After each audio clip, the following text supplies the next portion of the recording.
Dentre todos os ecossistemas brasileiros, o Pantanal é, sem dúvida, o melhor local para se observar aves em liberdade. Em um único dia, é possível de se encontrar mais de 100 espécies diferentes. Somente na área da RPPN Sesc Pantanal, já foram catalogadas cerca de 290 espécies. Um paraíso para o observador de aves. E esse número certamente irá aumentar à medida em que as pesquisas continuarem. Em todo o Pantanal, acredita-se que possam ser encontradas até 600 espécies de aves.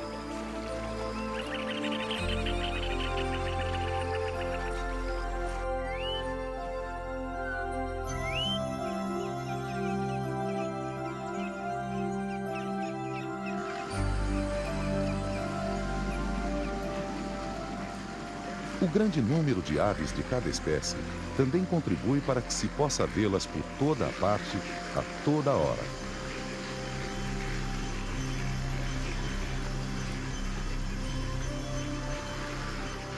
Aves aquáticas como as cegonhas, garças e colhereiros podem ser vistas a centenas, às vezes milhares delas, quando se alimentam nas baías rasas na época da vazante, ou seja, quando o Pantanal está secando.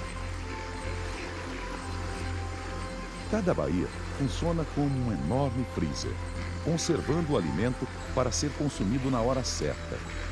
Este momento coincide com o período de reprodução de muitas dessas espécies.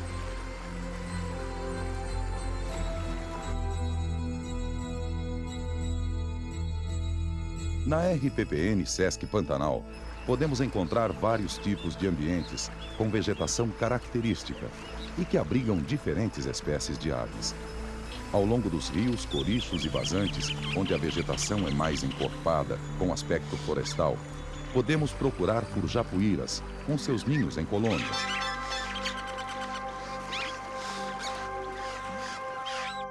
Surucuás, arirambas, juruvas, arapaçus, corujas, mutuns e pica-paus, como o João Velho. Nas áreas de cerrados e cerradões, que crescem em solos mais secos e arenosos, um outro grupo de aves se destaca: tucano-sus e araçaris, gralhas e chocas,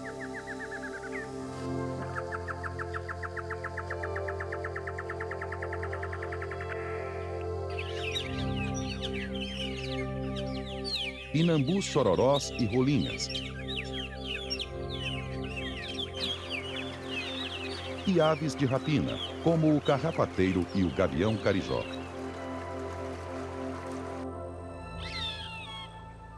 Nos campos abertos, cobertos de gramíneas e intercalados de capões com árvores de porte médio, são mais comuns as emas,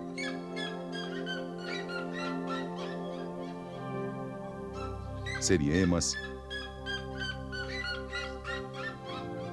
perdizes, uricacas, anus brancos e pretos, marias faceiras e caracarás. Ao longo dos rios, ocupando barrancos e praias, vivem biguás, talhamares,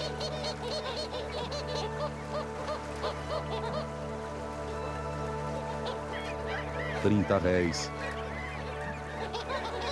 biguatingas, martins pescadores e mexeriqueiras. É claro que a presença de uma ave em determinado local está diretamente ligada ao tipo de vegetação onde ela prefere se abrigar ou ao tipo de alimento que ela consome.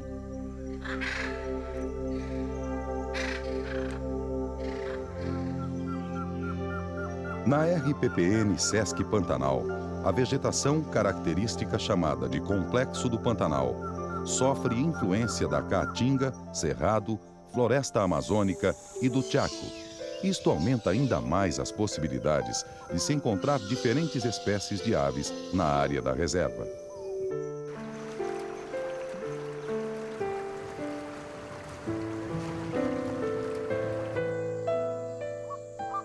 Muitas delas são residentes, como emas, quero-queros e galos de campina, que ocupam praticamente o mesmo local o ano todo.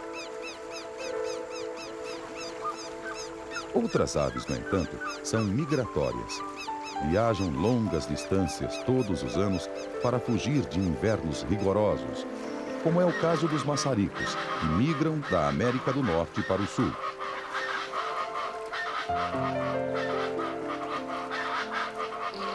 Ou simplesmente migram para melhores locais de alimentação, como as andorinhas, tesourinhas e verões, que procuram pela enorme quantidade de insetos que nascem nos campos abertos do sul na primavera e verão.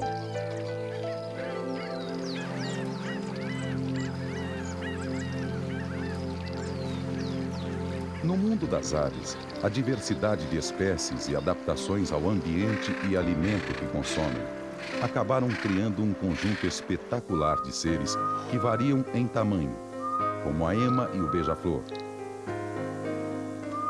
no aspecto e formato do corpo, como a curicaca e o arapaçu, e no formato do bico, como a arara e a seriema. A adaptação ao tipo de alimento que consomem criou os vários formatos de bicos que podemos observar entre as aves. Dentro de uma mesma família, como a dos ibis, encontramos curicacas, tapicurus e corocorós, com bicos completamente diferentes dos colhereiros. Enquanto os primeiros cutucam o chão, atrás de invertebrados escondidos no solo ou na lama, os colhereiros filtram a água com movimentos laterais do bico, procurando por pequenos organismos aquáticos.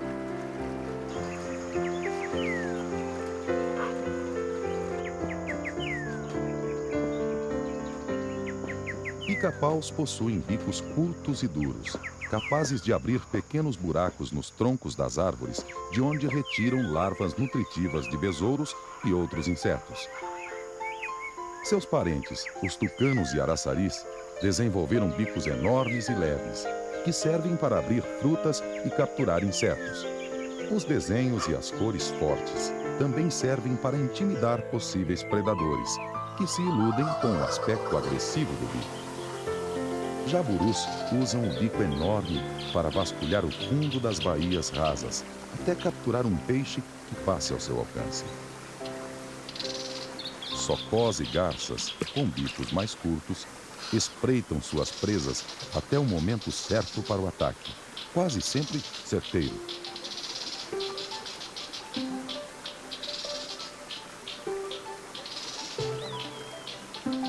As aves também se diferenciam de maneira notável quanto ao formato de suas asas e ao tipo de voo que elas lhes permitem executar.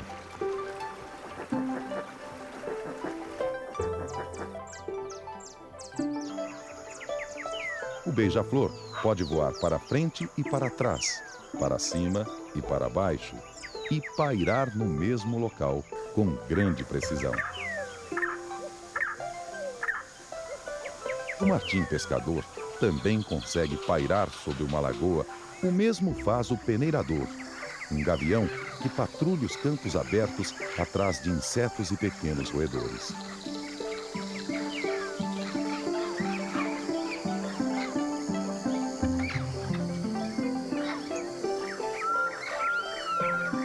As cegonhas e urubus, com asas enormes, podem desafiar a gravidade e, sem aparente esforço, planar por várias horas a grandes alturas, sustentando-se pelas correntes de ar quente ascendentes. Um urubu-rei pode detectar uma carcaça voando a 3.000 metros de altura.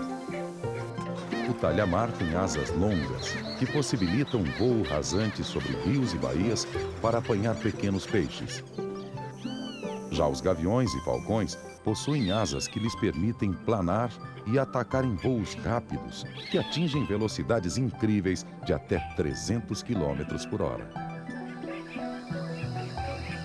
Outras aves, como os mutuns e seriemas, embora possam voar, raramente o fazem se comparadas às demais aves.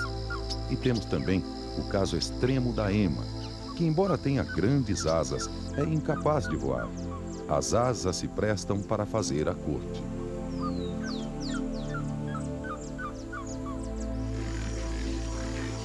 As aves também se destacam pela grande variedade de seus ninhos.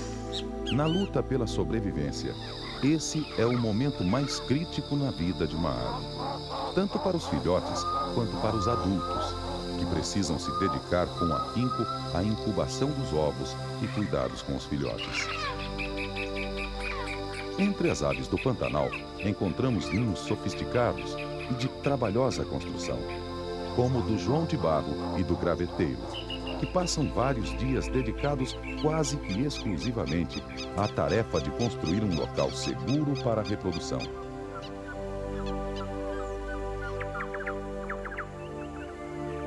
Outros são muito simples, como o da ema, que constrói seu ninho no chão. O macho da ema, sozinho, é o responsável pela construção do ninho, incubação dos ovos e cuidados com os filhotes. Já as mexeriqueiras dividem a tarefa de cuidar do ninho e dos filhotes. Sempre que abandonam o ninho, sapateiam em volta dos ovos para cobri-los com areia.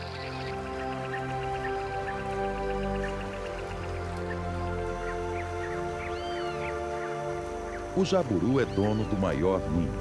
Todos os anos, o casal usa o mesmo ninho, reformando-o onde necessário para torná-lo seguro.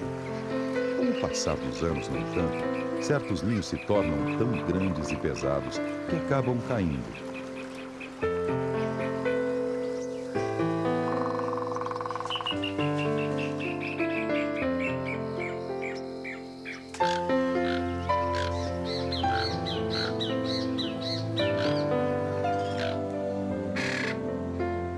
Araras azuis e tucanos-sus aproveitam ocos naturais em manduvis para abrigar seus ovos e filhotes. Essa disputa por ninhos seguros na época de reprodução muitas vezes se torna um problema para determinadas espécies, como a arara azul, que é muito exigente quanto ao local adequado para a construção do ninho. Aves pequenas como o cardeal têm seu ciclo reprodutivo realizado em poucos dias. Isso diminui as possibilidades de predação e libera os pais para uma nova reprodução dentro do mesmo período, caso as condições climáticas e disponibilidade de alimento favoreçam.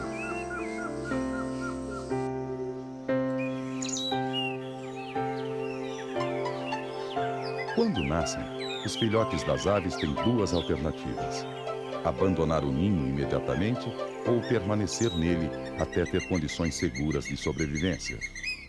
Aqueles que abandonam o ninho poucas horas depois de nascer são chamados de nidífugos, como o quero-quero, a ema e a jaçanã. Aqueles que são incapazes de tamanha proeza são os nidícolas.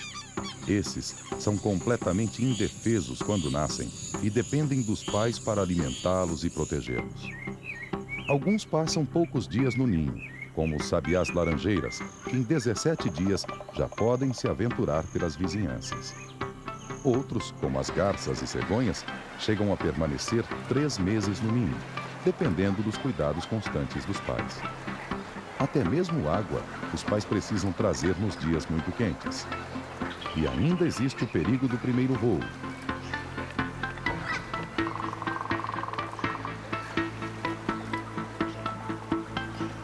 Jogar-se de um ninho a 15 metros de altura pela primeira vez, como seus pais fazem, e planar com segurança até o solo, será um verdadeiro teste de sobrevivência.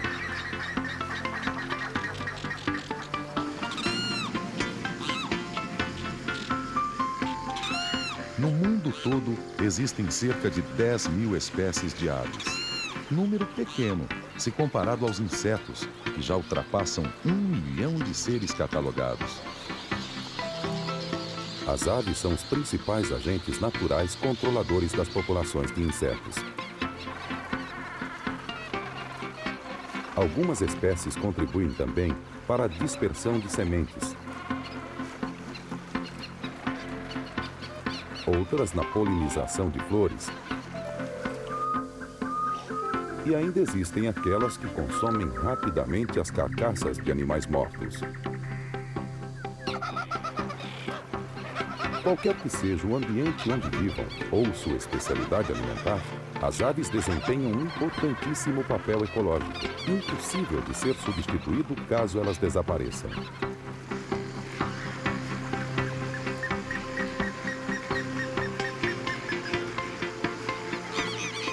Além de tudo que elas representam para o meio ambiente, as aves ainda voam e cantam.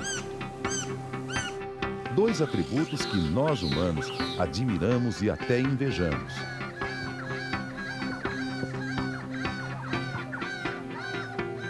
Voar livremente só conseguimos em sonhos, e cantar sem perder o tom é para poucos de nós.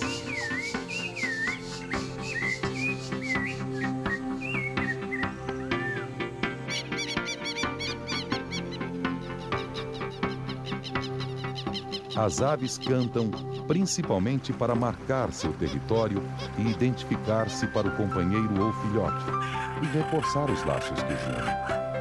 Além de sua função ecológica, o canto das aves é, sem dúvida, uma das maravilhas desenvolvidas pela natureza nesse planeta.